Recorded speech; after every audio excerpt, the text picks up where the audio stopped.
तो 6 महीने से बैठे हैं। इससे पहले भी इस प्रकार के आंदोलन ये 114 साल में खड़ा हुआ है। 1906 और 7 में सरदार किशन सिंह और सरदार अजीत सिंह की अगुवाई में आंदोलन हुआ था। इसी प्रकार के 3 काले कानून थे और तब तक तो ये सुविधा भी नहीं थी, पीने के पानी तक की भी किल्लत थी, नहाने धोने की भी किल्लत थी। यमुना नदी में अपने कपड़े धोया करते और पीने का पानी ले जाया करते। उस टाइम पे भी उन्होंने 9 महीने तक मजबूती से वो आंदोलन लड़ा और आखिर में किसान की जीत हुई थी। तो अभी 6 महीने हुए हैं। लोग इसे आज़ादी से पहले के आंदोलन से जोड़ देते हैं, क्या वाजिब है ये जोड़ना?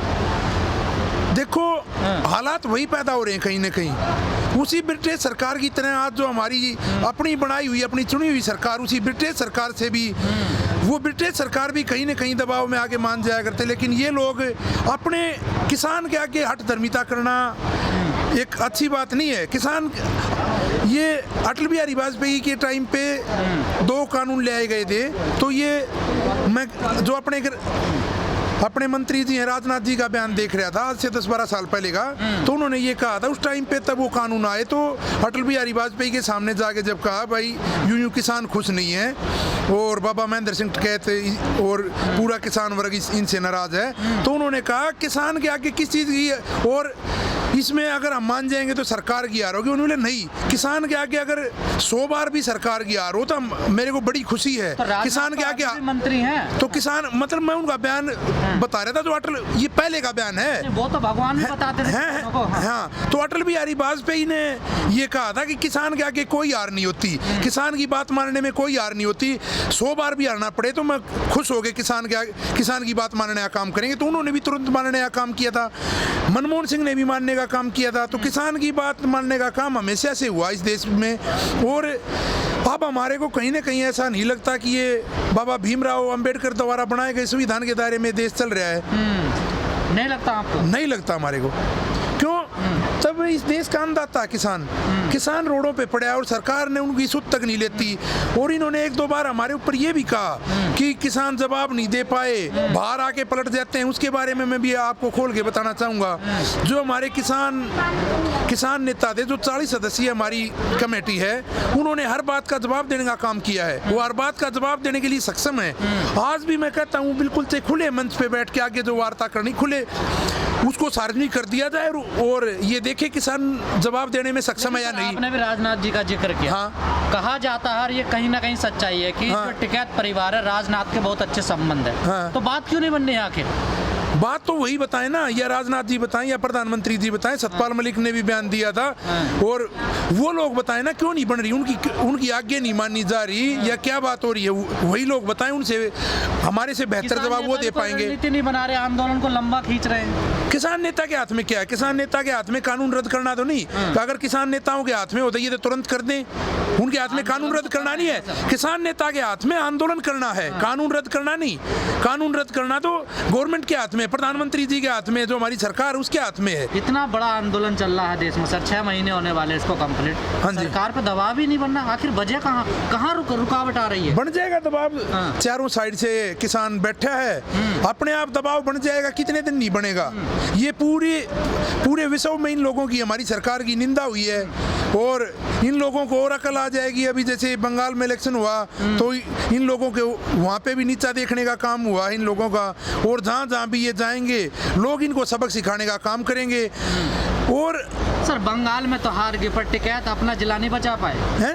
टिकैत साहब अपना जिला नहीं बचा पाए। मुजफ्फरनगर में सबसे बड़ी पार्टी बनकर उभरी है बीजेपी। पहले से तो अच्छे परिणाम है ना। तो लोग जो है किसान यूनियन के वो चुनाव हार गए जिला पंचायत। मेरी सुनो आप, ये कोई यूनियन चुनाव नहीं लड़ रही थी। वो जो लड़ रहे थे वो पर्सनल चुनाव लड़ रहे थे लोग सभी। वहाँ आजाद उम्मीदवार भी लड़ रहे थे या चाहे कोई पार्टी का आदमी लड़ रहा था। ये जो चुनाव थे ये पर्सनली अपने तौर पे लोग लड़ रहे थे। यूनियन चुनाव नहीं लड़ रही थी। नई यूनियन आके चुनाव लड़ने की कोई इच्छा तो लड़ रहे थे ना चुनाव, वो हार गए चुनाव। हाँ लड़ लिया होगा, क्या बात है, उनका पर्सनल फैसला है ना।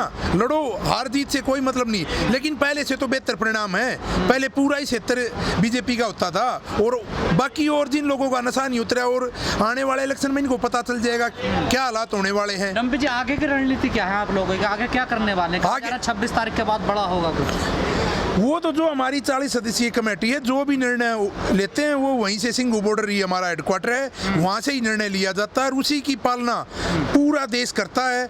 ये आंदोलन देश के, यूँ मान लो आप दिल्ली में नहीं है। आके टिकैत जी के आप बहुत नजदीक हैं, आपको भी कुछ पता होगा थोड़ा बहुत। हमारे को क्या पता, हम तो जो भी वो आदेश देते हैं उनके कदमों में कदम मिला के उनके साथ चलने का काम हम लोग करते हैं। जैसा भी आदेश टिकैत साहब देते हैं हम तो उनके कदमों में कदम। 26 तारीख को 6 महीने पूरे हो रहे हैं इस आंदोलन। क्या 26 जैसी घटना दोहराई जाएगी क्या? ना घटना पहले भी किसान ने कुछ नहीं किया। किसान ने क्या किया था? किसान की जिसने भी किया घटना तो घटी ना।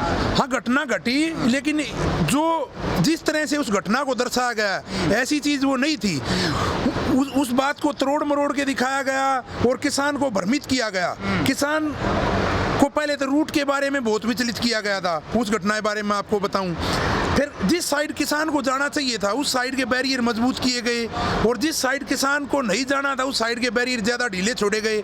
आप ये बताओ, जो 40-50 ट्रैक्टर गए थे क्या वही गए? फिर बाद में क्यों नहीं जाने दिए? सब ये गवर्नमेंट की सोची समझी एक रणनीति थी और किसान ने कुछ गलत नहीं किया। आप एक बात तो, इतनी बड़ी तादाद में 25 लाख की तादाद में किसान था। आप एक भी ऐसी शिकायत मेरे को दिखा दो, किसी की मूंगफली उठाई हो, किसी का बिस्किट का पैकेट किसान ने उठाया हो, या किसी रेहड़ी वाले के साथ या दुकान वाले के साथ छोटी मोटी भी बदतमीजी किसान ने की हो, जो 25 लाख की तादाद में था। पहले भी चौधरी चरण सिंह की रैली हुई थी, चौधरी देवलाल ने यहाँ पे रैलियाँ की थी, भारी रैलियाँ की थी। उस टाइम पे भी इतनी भीड़ में थोड़ा बहुत कुछ हो जाता था।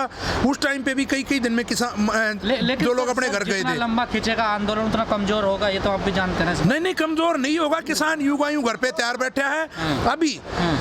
जैसे इसके लिए हम भीड़ को यहाँ नहीं बुला रहे। जिस दिन भी हमारे किसान नेताओं का आदेश होगा, एक दिन में यहाँ 4 घंटे के अल्टीमेटम में आप भीड़ इतनी होगी कि आप लोगों की समझ में, सरकार की समझ में नहीं आएगी। बुला लो ना, हवा में तंबू उड़ने उनको तो रोकने के लिए बुला लो ना, कम से कम इतने लोग। ना आप अगर सरकार सरकार के कई लोग कह रहे कि अब तो बॉर्डर पर 2-4 लोग वो भी चोल। हाँ, वही तो उन्हीं से एक बार आप बात करके हमारे को बता दो। अगर हमारे को ज्यादा आदमी करने तो 2 दिन के अंदर हम सभी बॉर्डरों को 26 जनवरी से भी ज्यादा यहाँ पे जनता को लाने का काम करेंगे। आप एक बार हमारे को अपनी सहमति बना के, हमारे को ज्यादा आदमी चाहिए या कम चाहिए, सरकार से आप बात करके हमारे को बता दो, वैसा ही फैसला लेने के लिए हम तैयार हैं। किसान पहले स्टार्टिंग में नवंबर में जब किसान आए, कह रहे 6 महीने का हम राशन लेकर आए।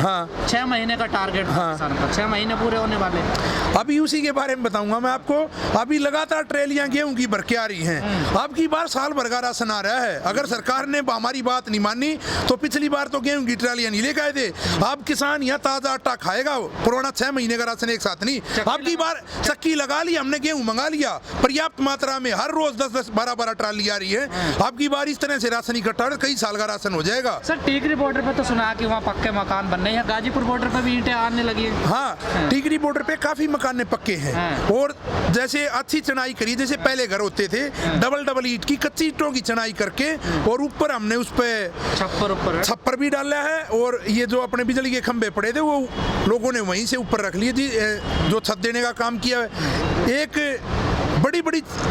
बड़ी बड़ी छावा बनाई है जिसमें 20 से 25 चारपाई एक ही छावा के अंदर डल जाती हैं और आराम से किसान, अब तो कूलर की भी सुविधा है। लड़ाई लंबी चलेगी, वो देखो, वो सरकार को पता, लंबी चले या छोटी चले, किसान लड़ाई लड़ने के लिए तैयार है।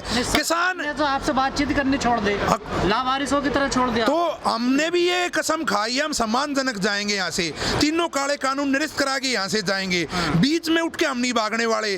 किसान जिस दिन आया था उस दिन यही बात थी, बिल वापसी तो घर वापसी। आज भी किसान के वही तौर हैं, वही बात है, बिल वापसी तो घर वापसी। अभी हमारे बिल वापसी नहीं हो तो घर वापसी भी नहीं होगी।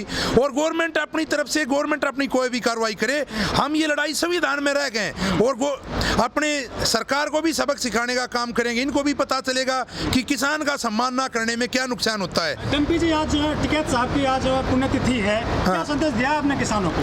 हमने किसानों को यही संदेश दिया। टिकैत साहब तो एक किसानों के भगवान थे, किसान मसैया थे। तो उन्होंने अपना आजीवन, और इस परिवार ने भी 4-4 पीढ़ी ने इन्होंने अपना पूरा आजीवन किसानों के ऊपर समर्पित किया और ये परिवार भी उन्हीं के नक्शे कदम पे चल रहा है। तो हमने सबको यही कहा कि भाई टिकैत साहब के परिवार का भी और जो हमारे किसान नेता हैं उनके फैसले मानने का भी काम कीजिए। वही हमारे टिकैत साहब को सच्ची श्रद्धांजलि होगी कि हम ये अपने तीनों काले कानून यहाँ से निरस्त करा के जाएंगे। फैसले मान नहीं रहे क्या किसान? किसान फैसले मान नहीं रहे क्या टिकैत साहब? किसान फैसले मान रहे हैं। आज तो हमारी 40 सदस्यीय कमेटी है, वो जो निर्णय करती है वही लेते हैं और सभी मानने का काम करते हैं। देखो मैं आपको बताऊं, ये कह देते हैं, आप लोग भी कहते हो कि वो अलग बोल रहे, तब ये देश आज़ाद हुआ तब भी भगत सिंह अपनी लड़ाई अलग लड़ रहे थे। भगत सिंह, राजगुरु, सुखदेव, चंद्रशेखर अलग लड़ाई लड़ रहे थे, वल्लभ भाई पटेल अलग अपने तरीके से लड़ाई लड़ रहे थे, लेकिन सभी देश के लिए लड़ रहे थे। महात्मा गांधी जी अपने तरीके से लड़ रहे थे, नेताजी सुभाष चंद्र बोस अपने तरीके से लड़ रहे थे, लेकिन सभी देश के लिए लड़ रहे थे।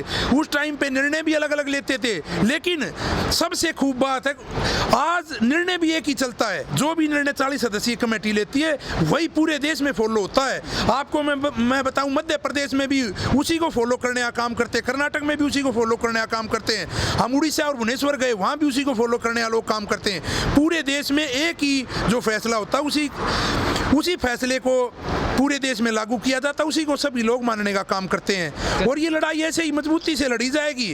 और किसान थकने वाला नहीं होता, किसान तो बहुत परिश्रमी होता है।